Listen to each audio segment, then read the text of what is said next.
Movie के start में हमें दो भाइयों को दिखाया जाता है, जिनमें से छोटे का नाम नेथन था, जिसको प्यार से नेट कहा करते थे। वो दोनों भाई चोरी छुप कर एक म्यूजियम में जाते हैं और वहां जाकर एक मैप चुराने की कोशिश करते हैं, पर तभी वहां पर दो पुलिस ऑफिसर्स आ जाते हैं और वो उन दोनों भाइयों को पकड़कर एक ऑर्फन हाउस में ले जाते हैं। दरअसल इन दोनों के पेरेंट्स नहीं थे और वो दोनों शुरू से ही ऑर्फन में रहा करते थे, और नेट के बड़े भाई ने इस मैप को चुराने की बहुत बार कोशिश की थी, क्योंकि नेट और उसका भाई पायरेट्स की खानदान से बिलोंग करते थे और वो जो मैप था उसमें बहुत बड़े खजाने का राज छुपा हुआ था।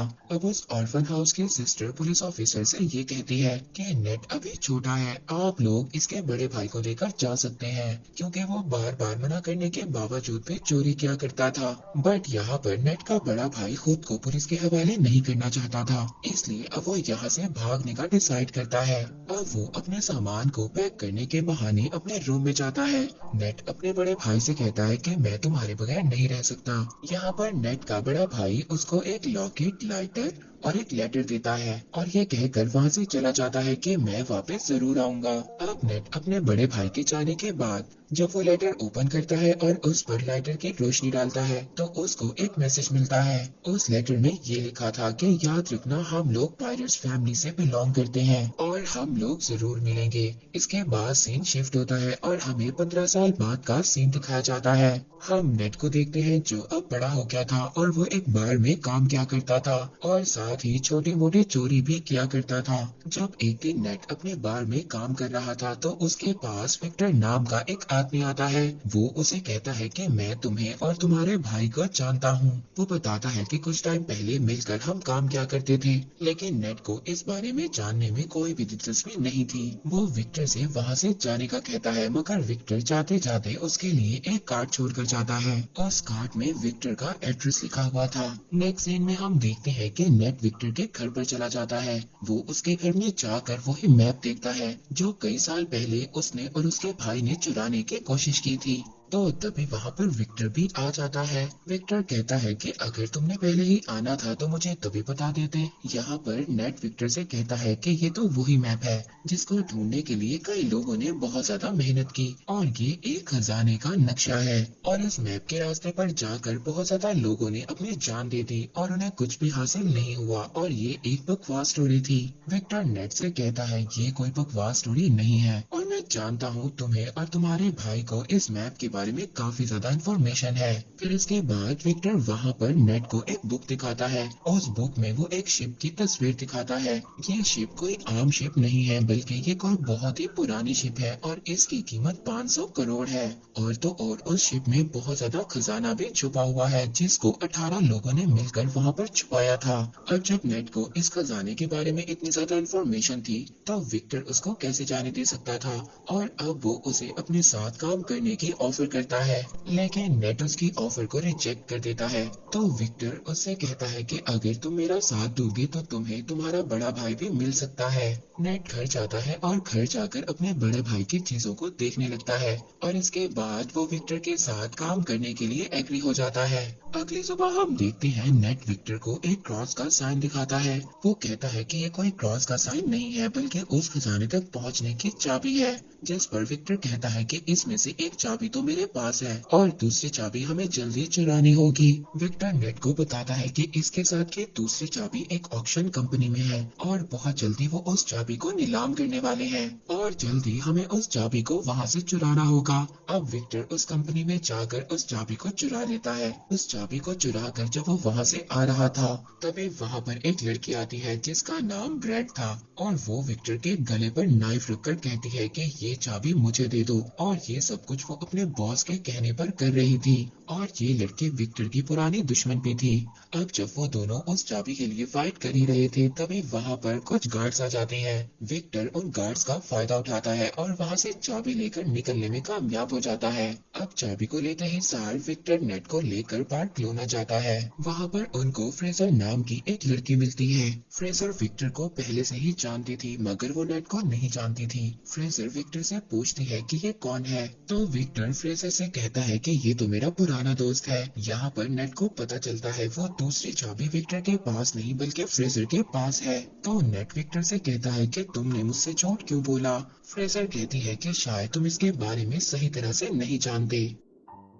अब जब वो दोनों आपस में बहस कर ही रहे होते हैं तभी वहाँ से फ्रेजर वो चाबी लेकर वहाँ से भाग जाती है। नेट फ्रेजर के पीछे भाग रहा था और फ्रेजर आगे आगे थी। फ्रेजर अपनी कार में बैठकर वहाँ से निकलने की कोशिश करती है मगर नेट उसकी गाड़ी के आगे आ जाता है। तो वहाँ पर विक्टर भी आ जाता है। वो फ्रेजर से कहता है कि अगर तुम्हें सारा खजाना चाहिए तो ले लो, मगर ये तुम नहीं जानती कि ये चाबी कहाँ और किस वक्त लगेगी, और इन सब के बारे में सिर्फ नेट को ही पता है। ये बात सुनने के बाद फ्रेजर उन दोनों के साथ काम करने के लिए तैयार हो जाती है। नेट उन लोगों को बताता है कि बहुत सालों पहले उन 18 लोगों ने उस खजाने को चर्च में छुपाया था।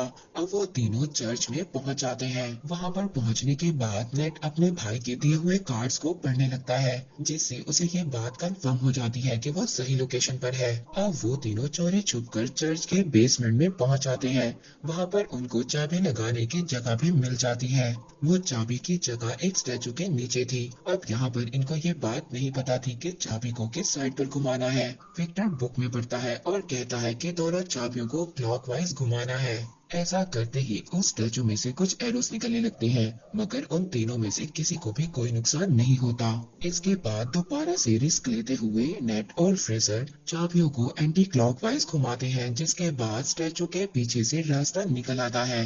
वो रास्ता एक गुफा से होकर जा रहा था। फिर नेट यहाँ पर विक्टर से कहता है कि हमें इस रास्ते से गुजरकर एक रास्ते से नहीं बल्कि दो अलग अलग रास्तों से जाना होगा। वो कहता है कि मैं और फ्रेजर एक रास्ते से जाएंगे और तुम अलग रास्ते से जाना। इसके बाद नेट और विक्टर अपने फोन को जीपीएस के साथ कनेक्ट कर लेते हैं।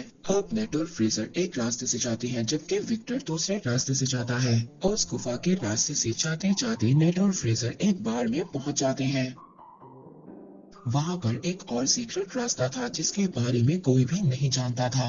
वो लोग उस रास्ते पर जाते इससे पहले वहाँ पर कुछ लोग उन पर अटैक कर देते हैं। नेट वहाँ पर उस आदमी को रोकने के लिए फाइट करता है और फ्रेजर उस रास्ते को ओपन करने की कोशिश करती है। उस दरवाजे के ओपन होते ही नेट और फ्रेजर उस रास्ते से भाग जाते हैं। अंदर जाने के बाद अब उन लोगों को तीसरा दरवाजा नजर आता है जो उसी क्रॉस वाली चाबी से खुल सकता था। फ्रेजर उस दरवाजे को खोलने की जैसे ही कोशिश करती है तो वहाँ पर पानी भरना शुरू हो जाता है क्योंकि उस दरवाजे को खोलने के लिए दूसरे दरवाजे पर चाबी लगाकर पहले उसे खोलना होगा जिसको विक्टर ही खोल सकता था। विक्टर दूसरे साइड वाले दरवाजे को खोलने की कोशिश कर रहा था पर तभी वहाँ पर वही लड़की आ जाती है जिसने पहले भी विक्टर पर अटैक किया था और उन दोनों में जबरदस्त फाइट होने लगती है। दूसरी तरफ नेट और फ्रेजर पानी में फंस गए थे और वहाँ पर बेहोश होने वाले थे।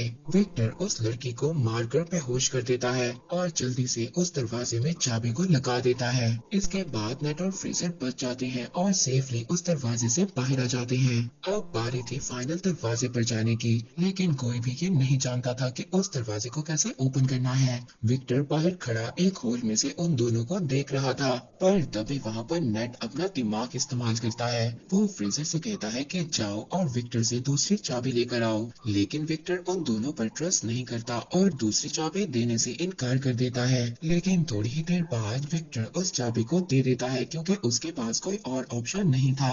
नेट देखता है कि उस दरवाजे पर एक सिंबल बना हुआ था। नेट जब उन दोनों कीज को मर्ज करता है तो वही सिंबल बन जाता है जो उस दरवाजे पर बना हुआ था जिसकी वजह से वो लोग अब उस दरवाजे को भी खोल लेते हैं। जब वो उस दरवाजे के अंदर एंटर होते हैं तो एंटर होते ही उन्हें 3 बड़े बड़े पॉट दिखाई देते हैं। दूसरी तरफ विक्टर नेट से बार बार पूछ रहा था कि खजाना मिला या नहीं। नेट फ्रेजर को ऊपर करता है ये देखने के लिए कि उन पॉट्स में क्या है। फ्रेजर जब देखती है तो उन पॉट्स में तो बहुत सारा नमक था।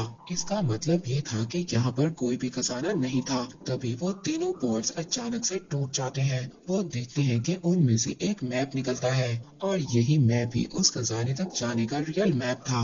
अब जब नेट मैप को देख रहा था तभी फ्रेजर उस पर गन पॉइंट कर देती है। वो कहती है कि तुम्हें क्या लगता है विक्टर ने तुम्हें सब कुछ सच बताया है।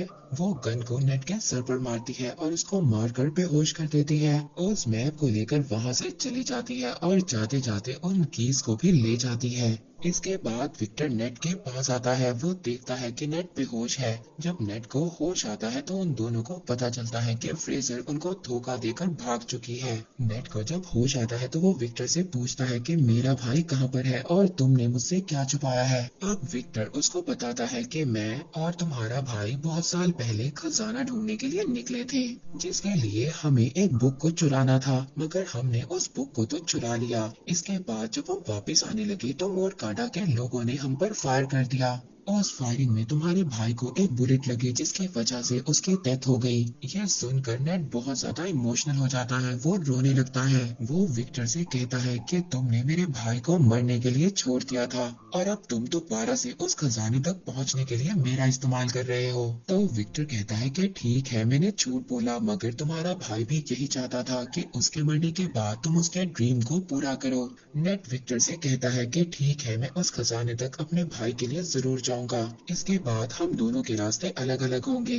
इसके बाद हम फ्रेजर को ब्रेड और उसके बॉस के साथ देखते हैं, यानी कि फ्रेजर इन दोनों के लिए काम कर रही थी। अब जो ब्रेड का बॉस था वो ब्रेड से कहता है कि आज के बाद तुम फ्रेजर के अंडर काम करोगी। और इसके बाद ब्रेड का बॉस अपनी पूरी टीम को लेकर खजाने की तलाश में प्लेन में बैठकर निकल जाते हैं और वो अपने साथ जरूरत के सामान को भी ले लेते हैं। प्लेन में बैठा ब्रेड का बॉस सबसे यही कह रहा था कि वो खजाना मेरा था और वो कई साल पहले मेरे खानदान से गुम हो गया था। लेकिन तभी ब्रेड अचानक से आकर पीछे से अपने बॉस का गला काट देती है। बॉस को मारने के बाद फ्रेजर अब ये समझ जाती है कि ये उसको भी मार देगी, इसलिए वो अपनी जान बचाने के लिए प्लेन्स में जो कार थी उसमें छुप जाती है। इस पर ब्रेड अपने आदमियों से कहती है कि फ्रेजर तुम्हें जैसे ही नजर आए तुम उसको फौरन से फायर कर देना। अब वो लोग फ्रेजर को वहाँ पर ढूंढ ही रहे थे, तभी हम नेट और विक्टर को देखते हैं जो एक कार की डिक्की में छुपकर उस प्लेन में आ गए थे।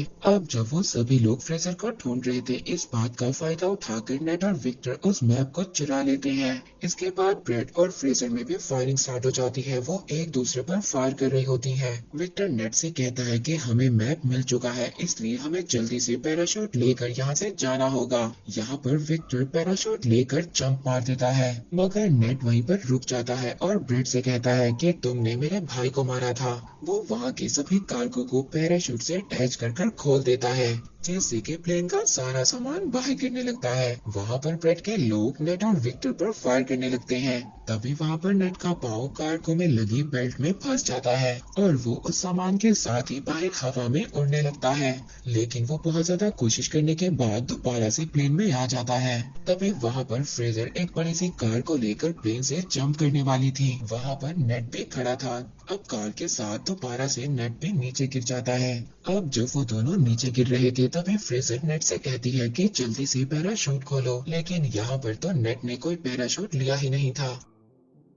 अब वो दोनों हवा में ही उड़ रहे थे, मगर तभी जल्दी से नेट एक कार्गो के पैराशूट को ओपन करता है और वो दोनों उस कार्गो पर चले जाते हैं। और उस पैराशूट पर जाने के बाद वो दोनों समंदर पर लैंड करते हैं। अब वो लोग एक बीच पर पहुंच गए थे। वहां पर पहुंचने के बाद वो एक होटल में स्टे करते हैं। उस होटल में जाने के बाद वो दोनों मैप को समझने की कोशिश करते हैं, लेकिन यहाँ पर फ्रेजर को तो कुछ भी समझ नहीं आती और वो आराम से जाकर सो जाती है।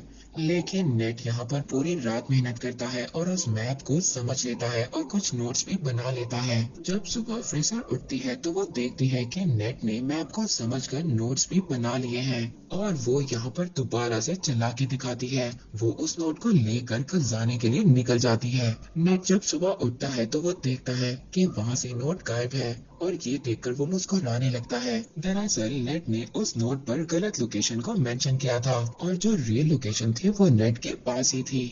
नेक्स्ट सीन में हम देखते हैं कि नेट एक बोट में उस लोकेशन पर पहुंच जाता है जो एक आइलैंड की गुफा में था। वहीं पर दूसरी तरफ ब्रेड ने भी नेट पर नजर रखी हुई थी। वहीं पर नेट पानी में जंप कर स्विम कर उस गुफा तक पहुंच जाता है, जहां पर वो दो बहुत बड़ी बड़ी शिप्स को देखता है, जिसको ढूंढते हुए ना जाने कितने लोगों ने अपनी जान को गंवाया था। उस शिप के जब नेट अंदर जाता है तो वहां पर उसको बहुत सारा गोल्ड मिलता है, लेकिन पीछे से तभी उसे विक्टर की आवाज आती है। विक्टर भी वहां पर आ गया था और ये देख कर नेट काफी ज्यादा डर जाता है और पूछता है कि तुम तुम यहाँ पर कैसे आ गए? तो वो उससे कहता है कि क्या तुम भूल गए, तुमने तो मुझे अपने जीपीएस से कनेक्ट किया था। अब जब वो दोनों मिलकर उस खजाने को देख ही रहे थे, तभी वहाँ पर ब्रेड भी अपने लोगों के साथ आ जाती है। उन लोगों को देखकर नेट और विक्टर दोनों चुप जाते हैं। ब्रेड तभी अपनी पूरी टीम को बुलाती है और उन दोनों शिप्स को प्लेन के जरिए वहाँ से लेकर जाने वाली थी, क्योंकि वो ये जानती थी कि खजाने के साथ साथ उस शिप की कीमत भी करोड़ों में थी। अब विक्टर और नेट उस शिप से बाहर आते हैं। वो दोनों अब उस शिप को ही हाईजैक करने का प्लान बनाते हैं। वो वहाँ पर शिप के फ्रंट पर आते हैं और वहाँ पर सभी गार्ड से फाइट करने लगते हैं। यहाँ पर नेट भी सभी गार्ड्स को खूब मार रहा था। वो गार्ड्स को पानी में नीचे फेंक देते हैं। अब एक एक गार्ड को मारने के बाद वो प्लेन को हाईजैक कर लेते हैं। ब्रेड जब ये देखती है तो वो गुस्से में आ जाती है। वो दूसरे शिप से उन लोगों पर अटैक करवाती है। विक्टर ब्रेड और उसके लोगों से बचने के लिए हेलीकॉप्टर को तेजी से उड़ा रहा था, मगर यहाँ पर ब्रेड तो उसके पीछे ही पड़ गई थी। इसके बाद ब्रेड के लोग नेट के शिप पर आ जाते हैं। वो सभी लोग नेट से फाइट कर रहे थे, पर तभी ब्रेड सामने से आकर नेट के शिप से टकराने ही वाली थी। नेट पुराने कैनन से ब्रेड के हेलीकॉप्टर पर अटैक कर देता है, जिससे उसका हेलीकॉप्टर डिस्ट्रॉय हो जाता है और तभी उसका शिप भी एक पहाड़ी से टकराता है और पूरी तरह से डिस्ट्रॉय हो जाता है। मगर ब्रेड वहाँ से बच जाती है और अब वो नेट के शिप पर जंप करती है। वो नेट से कहती है कि जो मेरा नहीं हो सकता वो किसी का भी नहीं हो सकता, और इतना बोलकर वो शिप के एंकर को समुद्र में फेंक देती है, जिसकी वजह से शिप और हेलीकॉप्टर आगे नहीं बढ़ पाते और विक्टर का सोने से भरा हुआ बैग भी नीचे गिरने लगता है। वो अपने हेलीकॉप्टर को ऑटो पायलट कर उस बैग को बचाने जाता है। उधर नीचे शिप पर ब्रेड और नेट की आपस में फाइट हो रही थी। नेट अब किसी तरह से बचते बचाते हेलीकॉप्टर पर चढ़ने की कोशिश करता है और उसके पीछे ब्रेड भी आ रही थी। विक्टर यहाँ पर गोल्ड से भरे हुए बैग को सेक्रीफाइस कर देता है। वो ब्रेड पर देकर मारता है, जिसके बाद ब्रेड पानी में जाकर गिरती है। लेकिन तभी वो शिप जो हेलीकॉप्टर से लटक रही थी उसकी रस्सी भी टूट जाती है। अब नेट को तो विक्टर किसी तरह से ऊपर खींच लेता है, लेकिन वो पूरी की पूरी शिप ब्रेड के ऊपर गिर जाती है, जिसकी वजह से अब उसकी डेथ हो जाती है और वो शिप वहीं पर टूटकर तैरने लगती है। नेट विक्टर से कहता है कि हम ये गोल्ड अभी भी हासिल कर सकते हैं, लेकिन विक्टर उसको मना कर देता है। वो कहता है कि अब ये सारा सोना गवर्नमेंट का हो चुका है और वो लोग उसे लेने के लिए आ रहे हैं। जिसके बाद विक्टर दुखी होकर हेलीकॉप्टर चलाने लगता है। तो नेट उससे कहता है कि दुखी मत हो, और फिर वो एक एक कर गोल्ड को अपनी पॉकेट से निकालने लगता है और वो दोनों खुशी खुशी जाने लगते हैं। मूवी के लास्ट में हम देखते हैं कि एक मोटर बोट नेट और विक्टर का पीछा कर रही है, जो कि कोई और नहीं बल्कि फ्रेजर ही थी, जिसको नेट ने बेवकूफ बना दिया था। हम देखते हैं कि नेट का भाई अभी भी जिंदा था, जो कि एक जेल में बंद था। और इसी के साथ ये मूवी यहीं पर एंड हो जाती है।